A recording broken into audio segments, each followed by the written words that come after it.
ఏంటి చంద్రిక నువ్వు చెప్పేది? నన్ను పెళ్లి చేసుకోవడం నీకు ఇష్టం లేదా? అవును బావా, నిన్ను పెళ్లి చేసుకోవటం నాకు ఏమాత్రం ఇష్టం లేదు. కానీ నాకు నువ్వంటే ప్రాణం చంద్రిక. అయ్యో బావా, నీకెలా చెప్పాలి? నేనంటే ఇష్టం లేదని చెప్పిన నోటితోనే చెప్పు చంద్రిక. నేను సిటీలో అరవింద్ అనే అబ్బాయిని ప్రేమించాను బావా. నువ్వు పట్నం వెళ్ళి చదువుకుంటానన్నప్పుడే నేను ఇది ఊహించాను చందు. వేరే ఏదైనా చెప్పు. అయ్యో బావా, నేను జోక్ చేయడం లేదు, సీరియస్గా చెప్తున్నాను. సరే సరే, తమ్ముడి పేరు అరవింద్ అన్నావు కదూ? అవును బావా. ఇంతకీ అరవింద్కి వ్యవసాయం చేయటం వచ్చా? రాదు బావా. అయితే నీ పెళ్లి నాతోనే జరుగుతుంది. ఎందుకంటే వ్యవసాయం తెలిసిన వాడితోనే మీ నాన్న నీకు పెళ్లి చేస్తాడని తెలుసు కదా. అరవింద్కేమో వ్యవసాయం రాదంటున్నావు. మరి మీ పెళ్ళి ఎలా చేస్తాడు మీ నాన్న? అందుకే కదా బావా నీ సహాయం కోసం వచ్చాను. అంటే నేనిప్పుడు అరవింద్కి వ్యవసాయం నేర్పించి గెలిపించి అతనితో పెళ్లి జరిగేలా చేయమంటావు, అంతేనా? అంతే బావా, నువ్వు నన్ను నిజంగా ప్రేమిస్తే, నా సంతోషం నువ్వు కోరుకుంటే, నేను ఇష్టపడిన అరవింద్తోనే నా పెళ్లి చేయి బావా. సరే రాణిగారు, తమరెక్కడున్నా సంతోషంగా ఉండడమే నాకు కావాలి అని గోవింద్ చెప్పగానే చంద్రిక సంతోషపడింది. నీ మనసు నాకు తెలుసు బావా. అయితే తమ్ముడికి ఫోన్ చేసి రమ్మని చెప్పు చంద్రిక. తనకి వ్యవసాయం నేర్పిస్తాను, గెలిపిస్తాను, మీ ఇద్దరికీ పెళ్లి కూడా చేస్తాను. ఫోన్లో ఎందుకులే బావా, నేను రేపే సిటీకి వెళ్ళి అరవింద్తో మాట్లాడి మన ఊరికి తీసుకొస్తాను. నువ్వున్నావని ధైర్యం చెప్తాను సరే చందు, జాగ్రత్తగా వెళ్ళిరా అని చెప్పగానే చంద్రిక ఆనందంగా వెళ్ళిపోతుంది. గోవింద్ తనలో తాను, పిచ్చి చంద్రిక, నేను చెప్పింది నమ్మి అరవింద్ని తీసుకురావడానికి వెళ్ళింది. వాడొచ్చిన తర్వాత వాడితో కల్తీ వ్యవసాయం చేయించి ఊరంతా చీకొట్టేలా చేస్తాను. నిన్ను పెళ్లి చేసుకుంటాను అనుకుని సంతోషపడతాడు. మరుసటి రోజున సిటీలో అరవింద్ని కలిసింది చంద్రిక. అరవింద్, మనం ప్రేమించుకున్నంత తేలిగ్గా మన పెళ్లి జరగదు. ఎందుకు జరగదో కారణం చెప్పు చంద్రిక. నీకు వ్యవసాయం చేయటం రాదు కదా అరవింద్. నిన్ను పెళ్లి చేసుకోవాలంటే వ్యవసాయం చేయడం రావాలా? అవును అరవింద్, నేను మొదట్నుంచి నీకు చెప్తూనే ఉన్నాను. నువ్వే లైట్ తీసుకున్నావు. వ్యవసాయం చేయటం నేర్చుకుంటానని మాటలు చెప్పావు, కానీ కొంచెం కూడా ప్రయత్నం చేయలేదు. ఇక మన పెళ్ళవుతుందని ఎలా అనుకుంటున్నావు చెప్పు? చందు, ఎక్కడ పడితే అక్కడ వ్యవసాయం నేర్చుకోవడం నాకు ఇష్టం లేదు. నన్ను మీ ఊరికి తీసుకెళ్ళు.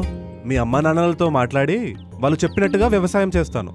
నువ్వు మాట్లాడే అవకాశం ఇవ్వరు. నిన్ను తీసుకెళ్లి మా వాళ్లకు చూపిస్తాను. మన ప్రేమ విషయం చెప్తావు. అప్పుడు మా నాన్న, బాబు అరవింద్, నీ చదువులు మాకొద్దు, దానిమీద వచ్చే సంపాదన మాకొద్దు, నీకు వ్యవసాయం చేయడం వస్తుందా రాదా అది మాత్రం చెప్పు అని అడుగుతారు.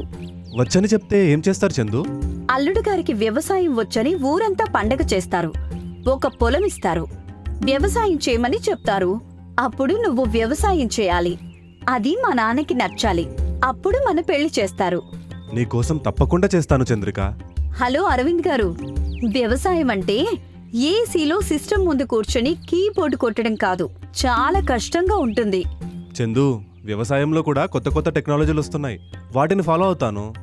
ఎన్ని మార్పులొచ్చినా పంట పండించాల్సింది బురద పొలంలోనే. అది కూడా తెలుసు చందు. నీకోసం జాబ్ తెచ్చుకోమని చెప్పావు, తెచ్చుకున్నాను. ఇప్పుడు వ్యవసాయం చేయమంటున్నావు, చేస్తాను. నిన్ను పెళ్లి కూడా చేసుకుంటాను. అరవింద్, ఇక్కడ నీకొక ముఖ్యమైన విషయం చెప్పాలి.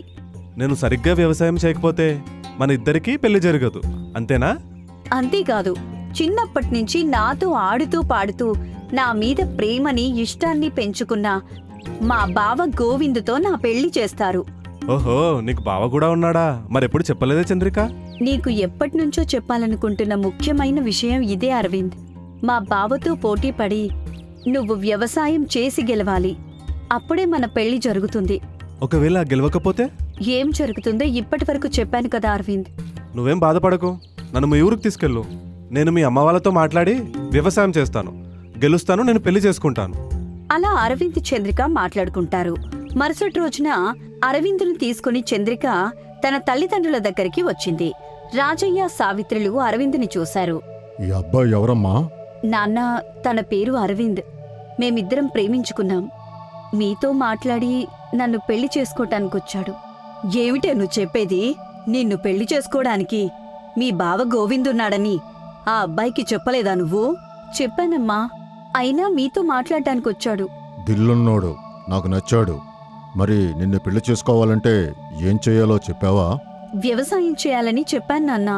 అవునంకుల్, చంద్రిక నాకు అన్ని వివరంగా చెప్పింది. వ్యవసాయం చేయాలంటే భయం కలగలేదా? భయం ఎందుకు అంకుల్? బాబు, చూస్తానికి లేత మామిడికాయలా ఉన్నావు. వ్యవసాయం చేయడం అంటే 4 గోడల మధ్య కూర్చుని నలుగురితో మాట్లాడడం కాదు. నాకు తెలుసు అంకుల్, కానీ నన్ను ఎందుకు ఇలా భయపెట్టాలని చూస్తున్నారో నాకు అర్థం కావట్లేదు. అని చెబుతుండగా గోవింద్ వచ్చాడు. వచ్చావా బావా? నీకు మాటిచ్చిన తర్వాత రాకుండా ఎలా ఉంటాను చంద్రిక? బావా, తాను అరవింద్. హలో తమ్ముడు, నా పేరు గోవిందు. హలో అన్నయ్య, నువ్వేనా చంద్రిక బావవి? అవును తమ్ముడు, చంద్రిక నా గురించి చెప్పిందన్నమాట. చెప్పిందన్నయ్య. నువ్వేం భయపడకు తమ్ముడు, నేను ఉన్నా కదా. వ్యవసాయం ఎలా చేయాలో నీకు వివరంగా నేర్పిస్తాను. ఏం మాట్లాడుతున్నావు గోవిందు? అవును మావయ్య, నా మరదలు నోరు తెరిచి అడిగింది. చేయకుండా ఎలా ఉంటాను చెప్పు. సరే గోవిందు, మీ ఇద్దరికి వ్యవసాయం పోటీ పెడుతున్నాను. ఇద్దరిలో ఎవరు ఎక్కువ వడ్లు పండిస్తే వాళ్ళకే నా కూతుర్నిచ్చి పెళ్లి చేస్తాను. మావయ్య, ఇది ఎండాకాలం కదా. తమ్ముడు అరవింద్ నాకన్నా 10 బస్తాలు తక్కువ పండించే మినహాయింపిస్తే బాగుంటుంది. అర్థం కాలేదు గోవిందు. నేను 40 బస్తాల వడ్లు పండిస్తాను. తమ్ముడు అరవింద్ 30 బస్తాలు పండిస్తాడు. అది సమానం. ఒకవేళ తమ్ముడు 32 బస్తాలు పండిస్తే అప్పుడు తనే గెలిచినట్టు మావయ్య. అది విని చంద్రిక సంతోషపడింది. తన బావ గోవింద్ మనసు బంగారం అనుకుంది. ఎలాంటి మినహాయింపులు వద్దన్నయ్య, పోటీ అంటే పోటీనే. మావయ్య, అరవింద్ చెప్పినట్టు పోటీని పోటీలాగానే చూద్దాం, సరేనా? సరే గోవిందు, అలాగే చేద్దాం. రేపటి నుంచే మీ పోటీ మొదలు పెట్టండి. ఈ పట్నం అబ్బాయిని తీసుకెళ్లి పొలం చూపించు. అలాగే మావయ్య. పొత్తమ్ముడు. అని అరవింద్ని తీసుకుని గోవింద్ చంద్రిక కలిసి పిచ్చి మొక్కలతో ఉన్న ఒక పొలం దగ్గరికి వెళ్లారు. అందులో వ్యవసాయం చేయమని చెప్పారు.